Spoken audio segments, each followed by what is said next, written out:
আমার প্রশ্ন সজীব ভাই, আমার প্রশ্ন একটাই। আমি আমার বাপ ঠাকুরদাও পূর্ববঙ্গের থেকে, আমরা দেখেছি কিভাবে এক রাতের নোটিশে হিন্দুদেরকে দেশ ছাড়া করতে হয়েছিল, করা হয়েছিল। এরকম পরিস্থিতি আবার কি বাংলাদেশে আসতে চলেছে? আপনি কি প্রকাশ্যে বলছেন? কারণ অনেকে আমাদের ভারতেও বলছে আমরা নাকি রিপাবলিক বাংলা নাকি এটা ইচ্ছাকৃত করছি। আসলে কি বাংলাদেশে হিন্দুদের সাথে লঘু সম্প্রদায়ের সাথে ভয়ঙ্কর অত্যাচার করা হচ্ছে? হ্যাঁ, এটা অলরেডি আরম্ভ হয়ে গেছে। এটা রোখা যায় কি করে? এটার অপশন কি? হিন্দুদের তো বাঁচাতে হবে। 1,46,00,000 হিন্দু বানের জলে ভেসে যাবে, মরে যাবে, আবার এক রাতের নোটিশে পালিয়ে আসবে। বাংলাদেশে হচ্ছে দুইটি বড় রাজনৈতিক দল, আওয়ামী লীগ আর বিএনপি। বিএনপি হচ্ছে জামাতে ইসলাম, যারা হচ্ছে জঙ্গি মৌলবাদী, তাদের সাথে জোটে। তো বিএনপি জামাত যদি ক্ষমতায় আসে, আর এখন তো তারা কন্ট্রোলই করতে পারছে, বর্তমান যে কে দায়িত্বে আছে বাংলাদেশে মনেই হচ্ছে না, বোঝাই যাচ্ছে না। তো আওয়ামী লীগ ছাড়া বাংলাদেশের হিন্দুদেরকে রক্ষা করা আমার মতে সম্ভব না। সজীব ভাই, আমাকে একটা কথা নির্দিষ্টভাবে আমি আপনার কাছে জানতে চাইছি। কলকাতার বহু বিদ্বজন, বুদ্ধিজীবী, সুশীল সমাজ, তারা এই যে আন্দোলন, সেই আন্দোলনকে উদ্বাহু নৃত্য করেছিল। এই আন্দোলন দেখে তারা বলেছিল যে শেখ হাসিনা নাকি ডিক্টেটর। তাদের উদ্দেশ্যে আপনি কি বলতে চান? সেই সমস্ত চিত্রশিল্পী, তারকা। এইটা হয়ে গেছে একটা নকরা, আমি বলবো। কারণ নকরা মানে ন্যাকামো বলছেন। ইতিহাস ভুলে যায় যে না, 5 বছর আগে সরকারের ভুল তো হবেই, তবে যখনই ভুল হয়েছে আমরা সঙ্গে সঙ্গে সেটাকে ঠিক করেছি। এই যে আমাদের যখন ওই ডিজিটাল সিকিউরিটি অ্যাক্টে ভুল হয়, একটু অতিরিক্ত হয়ে যায়, ওটা পুলিশ অতিরিক্ত ব্লগারদের অ্যারেস্ট করা শুরু করে, তখন আমরা সঙ্গে সঙ্গে পুলিশকে নির্দেশ দিই যে না, ব্লগারদেরকে অ্যারেস্ট করা হবে না। তারপর আমরা ওই আইন পাল্টে ফেলি, ওটাকে চেঞ্জ করি, ওটাকে আরো ইজি করি। তো আমরা ভুল তো হবে, ভুল তো হতেই পারে, ভুল হবে, কিন্তু ডিক্টেটর হয়েছিল কি? ঠিক করে কিনা? আপনারা কি ফ্যাসিবাদী ছিলেন? আওয়ামী লীগ কি ফ্যাসিবাদী, ডিক্টেটর? এটা বারবার বিএনপি বা এই যে যারা আন্দোলনকারী তারা বলছে আওয়ামী লীগ নাকি ফ্যাসিবাদী। এটা কি সত্যি? আপনারা কি হিটলারের ভক্ত? এটা তো তারা বলবেই, তবে তারা তো ক্ষমতায় ছিল, তখন বাংলাদেশের কি পরিস্থিতি ছিল সেটা আপনারা জানেন, সেটা ইতিহাসেই আছে। আর এখন আওয়ামী লীগ ছাড়া বাংলাদেশের কি পরিস্থিতি সেটাও সবাই দেখতে পাচ্ছে, আজকে টেলিভিশনেই দেখতে পাচ্ছে। সজীব ভাই, আমাকে একটা কথা বলুন। এই যে দেশ এই মুহূর্তে বাংলাদেশ, সেই বাংলাদেশ অনেকে বলছেন আফগানিস্তান বা পাকিস্তান হয়ে যাবে আর কয়েক মাসের মধ্যে। এটা কি আপনার মনে হচ্ছে? এই আশঙ্কা কি আপনি করছেন?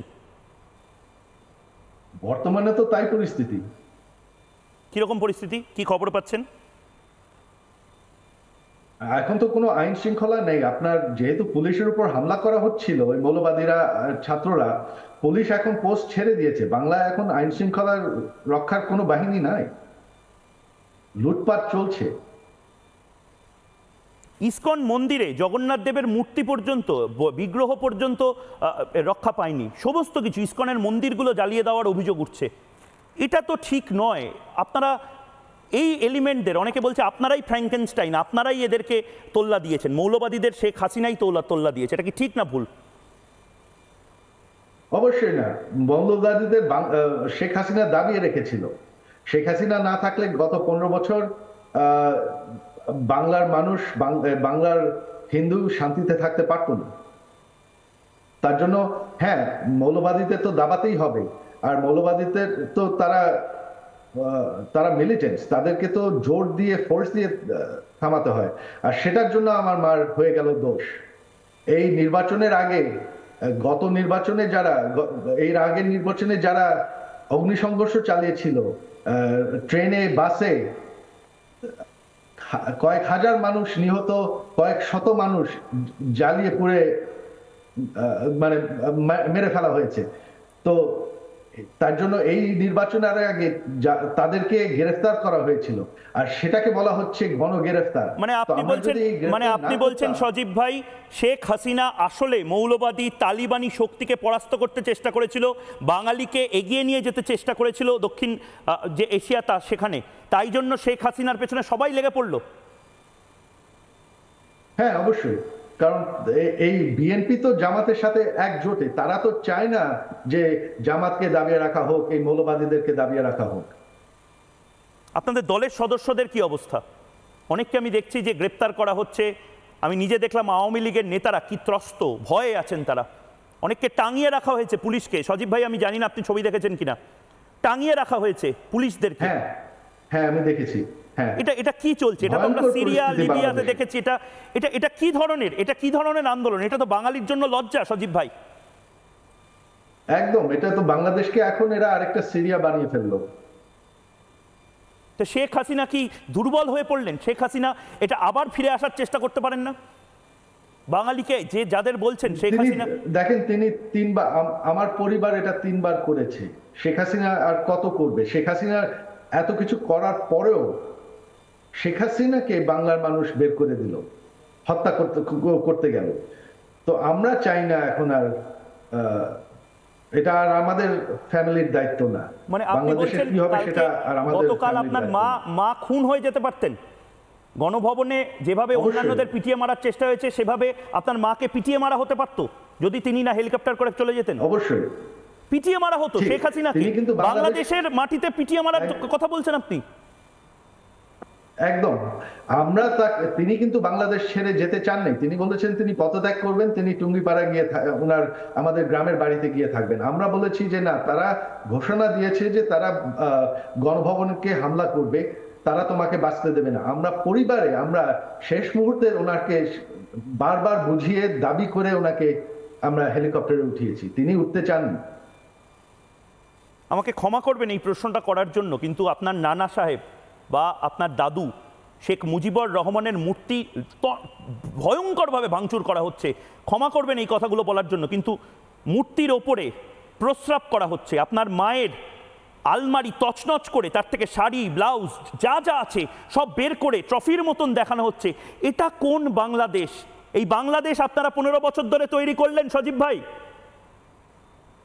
দেখেন, এইটা আপনি যে কথাগুলি বললেন, এই যে আজকে তারা দাবি করছে যে তারা আমাদের শিক্ষিত, তারা সুশীল, তারা ছাত্র, তারা গণতন্ত্র রক্ষা করছে, এটা কি কোনো আন্দোলনকারীদের কারবার, নাকি এটা জঙ্গিদের, এটা একটা মবের কারবার? অনেকে আছেন এই মুহূর্তে, আমাকে ক্ষমা করবেন সজীব ভাই, গোটা বিশ্ব থেকে এই মুহূর্তে রিপাবলিক বাংলা দেখছে, ইউটিউবে দেখছে, প্রায় 1.5 লক্ষ লোক দেখছেন। তাদের মধ্যে অনেকে বলছেন যে আসলে আপনাদের এই হাল তার কারণ আপনারা ছাত্রদের বুকে এবং মাথায় গুলি করেছেন। ইতিহাস আপনাদের ক্ষমা করবে না। সত্যিই কি শেখ হাসিনা শয়ে শয়ে ছাত্রদের বুকে এবং মাথায় গুলি করেছে? মুগ্ধর মতন ছেলেদেরকে খুন করেছে আসলে আপনাদের হাতে কি রক্ত লেগে আছে সজীব ভাই? হাতে রক্ত লেগে আছে? আমি তো বললাম, সেই 15 তারিখ রাত্রে আমাদের সরকার তাদের দাবি মেনে নিয়েছিল। আমরা অ্যাপিল করেছিলাম যে কোটা সরানোর জন্য আদালতে। সেদিন রাত্রে একটি শ্রেণীর আমাদের লোকজনকে উস্কায় দেয় রাজাকার স্লোগান দিয়ে। তারপর সংঘর্ষ হয়, আর সংঘর্ষ ঠেকাতে গিয়ে কিছু পুলিশ গুলি করে। এটা কিন্তু সরকারের কোনো হুকুম ছিল না, এটা শেখ হাসিনার হুকুম ছিল না। যখনই ঘটনাটা ঘটেছে, আমরা সঙ্গে সঙ্গে আইন শৃঙ্খলা বাহিনীকে, পুলিশকে বলেছি যে না, ছাত্রদের উপর সরাসরি গুলি করবে না। তারপরে কিন্তু পুলিশের উপর আক্রমণ বেড়ে যায়। কিন্তু আপনাদের বিরুদ্ধে একের পর এক এত মানুষ রাস্তায় নামলো, তারা সবাই জামাতি, তারা সবাই রাজাকার, এটা তো বলা। তারা সবাই জামাতি না। আপনারা বলেছেন রাজাকারের বাচ্চা। সবাইকে যদি ছোট ছোট ছেলেমেয়েদেরকে রাজাকারের বাচ্চা বলে দেন, এটা তো ঠিক নয়। সবাই রাজাকার। এই কথা শেখ হাসিনা সেই কথা বলেন নাই। তিনি যা বলেছেন এটা ভুল বলা হচ্ছে। তিনি কাউকে রাজাকার ডাকেন না। তিনি বলেছিলেন যে আমি চাই না যে রাজাকারের ছেলে মেয়ে সরকারি চাকরি পাক, এই কথা তিনি বলেছিলেন।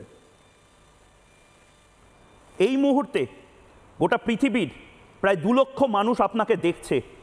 আপনি কি ক্ষমা প্রার্থী? আপনার মা কি ক্ষমা প্রার্থী যে আন্দোলনকারী ছাত্ররা আপনার মায়ের বিরুদ্ধে, আপনার বিরুদ্ধে লড়াইটা সংগঠিত করেছিল তাদের কাছে? আপনাদের অনুতপ্ত হচ্ছেন আপনারা? না, আমরা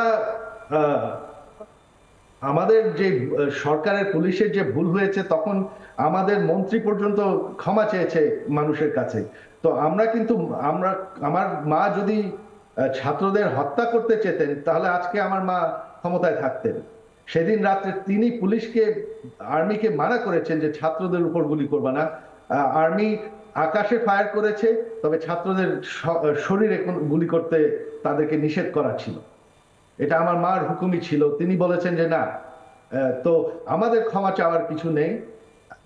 শেখ হাসিনাকে চায় না। শেখ হাসিনা ছাড়া বাংলাদেশের কি পরিস্থিতি হয় এখন আপনারা দেখতে পাচ্ছেন। শেখ হাসিনা তো ছেড়ে দিয়েছেন। এই দাবি ছিল শেখ হাসিনা ছেড়ে দিক, আমরা ছেড়ে দিয়েছি। বঙ্গবন্ধুর পরিবার ছেড়ে দিয়েছে। মোহাম্মদ ইউনূস কিরকম? কিছু নাই, আমাদের আর দোষ দিয়ে কোনো লাভ নেই। মোহাম্মদ ইউনূসের নেতৃত্বে এই মুহূর্তে একটা নতুন সরকার তৈরি হবে। মোহাম্মদ ইউনূস কি বলবেন? আমার এই মত, এখানে কিছু বলার নেই। খুব ভালো, তারা এত বছর ধরে আমাদের সুশীলদের দাবি ছিল যে মোহাম্মদ ইউনূস ভালো দেশ চালাবেন। তো আমি আসলে বসে আছি দেখতে যে মোহাম্মদ ইউনূস কত ভালো দেশ চালান। এখন ভারতীয় সময়ে রাত 10টা বাজে প্রায়। রাতে আমারও মনে হয় মায়ের সাথে কথা বলি, একবার না হয় দিনে, সারাদিন অফিস কাচারি করার পরে। মায়ের সাথে আজ রাতে কথা হয়েছে। দিল্লির কোনো একটি সেফ হাউসে আপনার মা রয়েছেন, শেখ হাসিনা।